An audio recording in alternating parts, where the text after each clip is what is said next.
Labarin yaro da tsuntsu. Akwai wani yaro Sadiq mai tausayi da jin ƙai da kuma taimakawa al'umma musamman ta ɓangaren abinci. Wata rana yana tafiya a cikin ƙauyensu ya ci karo da wata tsuntsuwa ta faɗo daga sama amma ta kasa tashi. Sadiq ya ɗauke ta ya kai ta ya gyara ta ya ba ta magani ya killace ta a waje mai kyau yana ba ta abinci.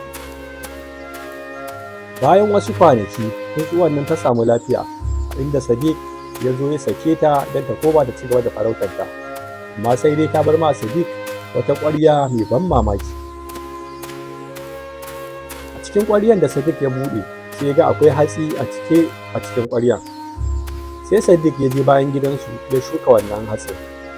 Daga bisani sai wata itaciya ta fito mai ban mamaki cike da 'ya'ya inda al'umma suke ta tsinka suna ci suna farin ciki. Wannan labarin yana nuna mana taimako abu ne mai mahimmanci don baka san ta inda kai ma Allah zai taimake ka ba.